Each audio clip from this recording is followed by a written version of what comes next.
Bismillahirrahmanirrahim. Assalamualaikum warahmatullahi wabarakatuh. Alhamdulillahi rabbil alamin. Wassalatu wassalamu ala rasulillah Muhammadin sallallahu alaihi wasallam wa ala alihi wa ashabihi ajma'in, amma ba'd.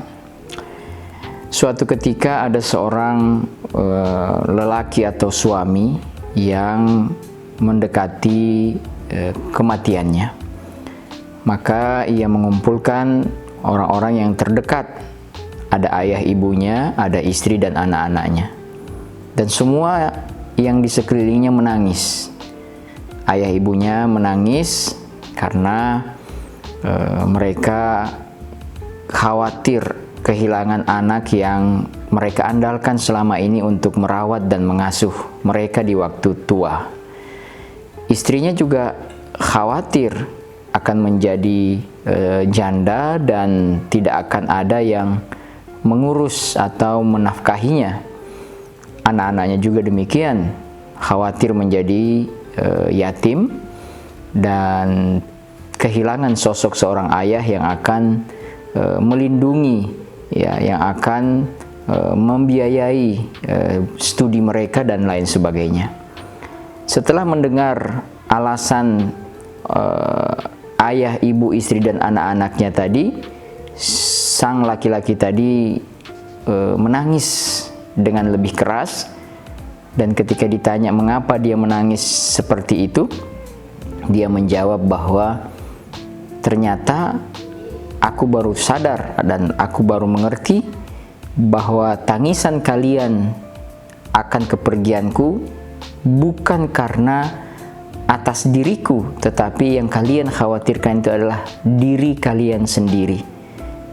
Tidak ada yang khawatir amal apa yang akan aku bawa di yaumul qiyamah nanti, atau siapa atau amal apa yang akan menemaniku nanti di alam kubur.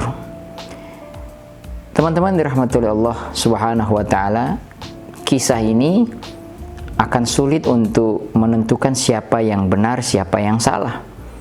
Karena bisa jadi kedua-duanya benar.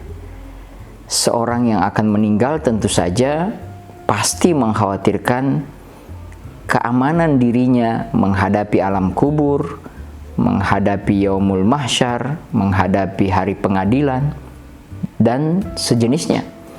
Sementara yang ditinggalkan hidup, wajar dia khawatir atau mereka khawatir akan kehidupan mereka, bahwa kehidupan harus terus berlanjut, bahwa yang meninggal telah meninggalkan, selesai sudah. Nah, oleh karena itu kita perlu memikirkan tentang mitigasi resiko, bukan hanya mitigasi resiko akhirat, tetapi mitigasi resiko dunia atau orang-orang yang akan kita tinggalkan nanti.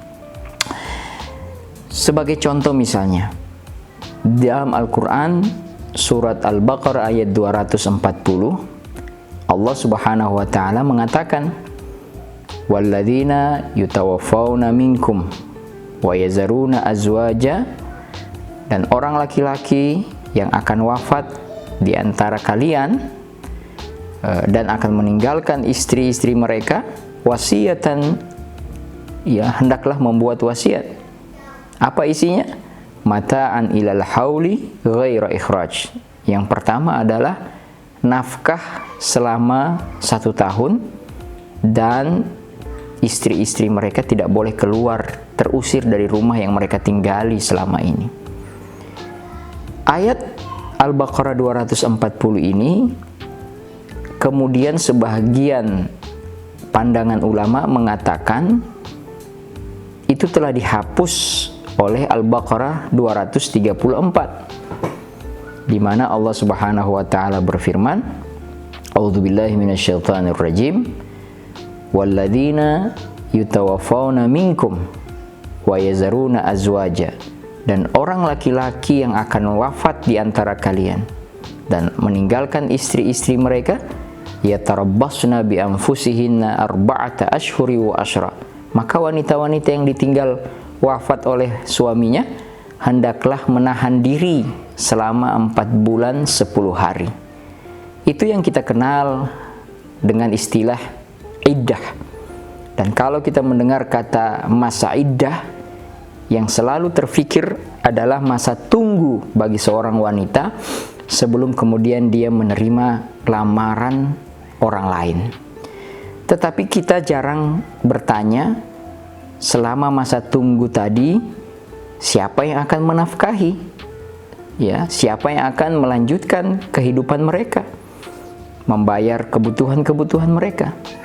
Maka Al-Baqarah 234 ini di situ tertulis bahwa kewajiban seorang suami adalah menyediakan biaya kehidupan bagi keluarga yang dia tinggalkan minimal 4 bulan 10 hari sebagai pengganti dari kewajiban 1 tahun yang ada di surat Al-Baqarah 240. Pendapat yang lain mengatakan Al-Baqarah 240 dan Al-Baqarah 234 ini tidak berlaku, tetapi dia telah diganti dengan ayat tentang warisan. Ya, diganti dengan ayat tentang warisan. Jadi ketika seorang laki-laki meninggal, maka warisannya lah yang kemudian menjadi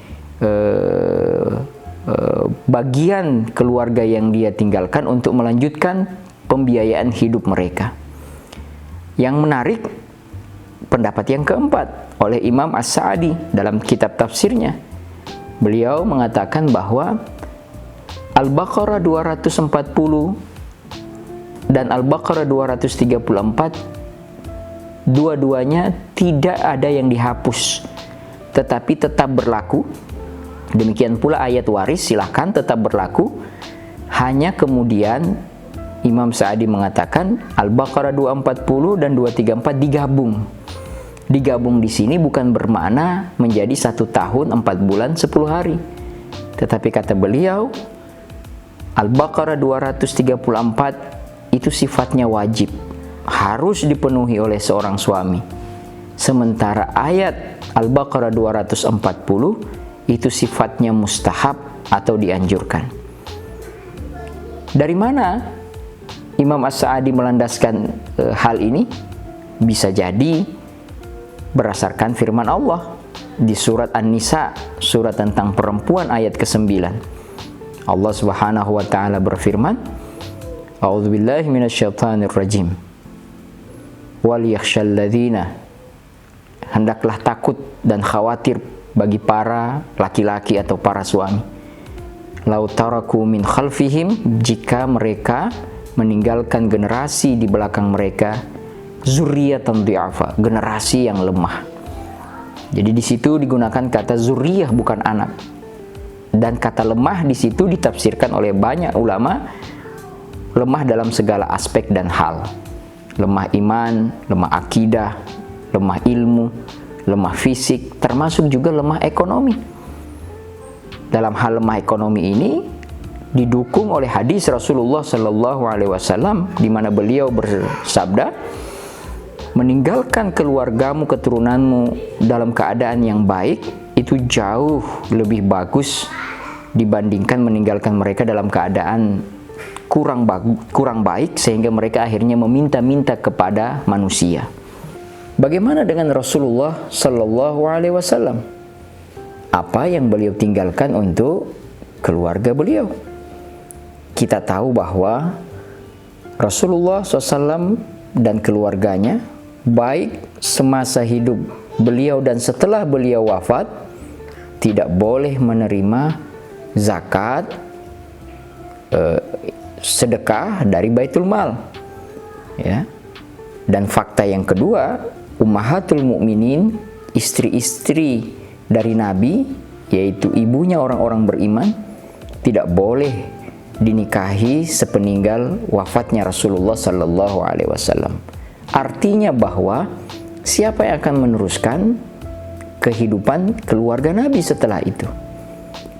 Selama ini kita mendengar dan memahami bahwa Nabi tidak meninggalkan dinar dan dirham yang berlimpah ruah. Rumah juga sangat sederhana. Tetapi kita mesti merenungkan atau mendengarkan dengan seksama hadis yang diriwayatkan oleh Ibunda Aisyah radhiyallahu anha, bahwa sesungguhnya Rasulullah sallallahu alaihi wasallam itu meninggalkan sab'ah, ya, 7 basatin, 7 kebun yang beliau jadikan sebagai wakaf khusus untuk keluarga beliau dari Bani Hashim. Nah, inilah yang kemudian kita kenal dengan istilah wakaf ahli atau wakaf zurri, ya, di mana hasil pengelolaan wakaf itu boleh diberikan seluruhnya kepada keluarga. Dan inilah yang diikuti oleh sahabat-sahabat Nabi. Ya, kata Imam Syafi'i, beliau mengatakan hampir mayoritas sahabat-sahabat Nabi itu mewakafkan harta mereka. Seperti misalnya sahabat bernama Abu Talhah Al-Ansari ketika mewakafkan kebun kurma yang terkenal. Kata Nabi, jangan lupakan untuk keluargamu. Demikian pula Umar bin Khattab mewakafkan rumahnya untuk keluarganya. Demikian pula Imam Syafi'i sendiri mewakafkan rumahnya di Fustat, Kairo, untuk keluarganya. Lagi-lagi ini yang kita sebut dengan wakaf ahli atau wakaf zurri. Apa perbedaannya dengan waris? Tentu saja berbeda. Waris bisa saja hilang setelah dibagi-bagi, tidak tersisa lagi harta peninggalan itu. Kalau sudah berbentuk uang yang dibagi-bagi akan habis. Tetapi yang namanya wakaf, dia tidak pernah akan selesai. Ketika seorang misalnya mewakafkan sebuah rumah untuk keluarganya, maka rumah itu akan terus dipertahankan dan diproduktifkan tentu saja. Misalnya disewakan, yang hasil dari penyewaan itu kemudian diberikan dan dibagi-bagikan bukan hanya kepada anaknya saja, tetapi zuriatnya kepada keturunannya. Dan itulah misalnya kita bisa melihat hari ini fakta yang menarik bagi saudara-saudara kita dari Aceh. Ketika mereka melakukan ibadah haji, maka mereka mendapatkan harta atau pembagian hasil wakaf dari Syekh Bugak, ya, pendahulu mereka yang memiliki aset wakaf dan dikhususkan kepada hanya orang-orang Aceh saja. Itulah wakaf.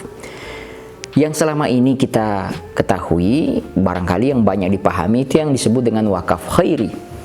Wakaf yang peruntukannya 100% murni diberikan kepada umat. Ya. Namun ada lagi yang lebih menarik, yaitu yang namanya wakaf mustarak. Wakaf mustarak itu adalah wakaf gabungan dari wakaf ahli, wakaf untuk keluarga, dan wakaf untuk umat. 30% untuk keluarga misalnya, dan 70% untuk umat. Inilah satu solusi yang begitu cerdas yang sudah dicontohkan oleh Rasulullah Sallallahu Alaihi Wasallam untuk menjawab pertanyaan kita tadi, apa yang beliau tinggalkan untuk keluarganya. Di satu sisi Nabi tidak melupakan keluarganya, dan di sisi yang lain Nabi mempersiapkan amal-amal yang berkualitas yang tidak akan pernah tergerus oleh zaman, seperti mana beliau sendiri berpesan kepada kita, idza mata ibnu Adam, jika wafat anak Adam, in qata amaluhu, maka putus semua amal-amalnya kecuali 3. Yang pertama adalah waladun soleh, anak yang soleh, yad'u lahu, yang mendoakannya. Yang kedua adalah ilmun yuntafa'u bihi, ilmu yang bermanfaat yang dibagi-bagikan kepada orang lain. Dan yang ketiga adalah shadaqatun jariyah, sedekah jariyah.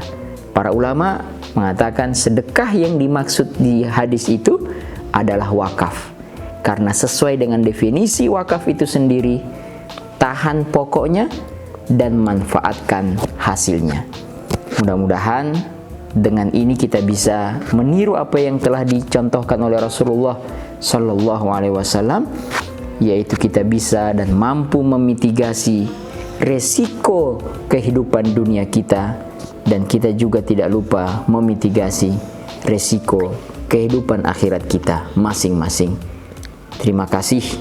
Wabillahi taufiq wal hidayah. Wassalamualaikum warahmatullahi wabarakatuh.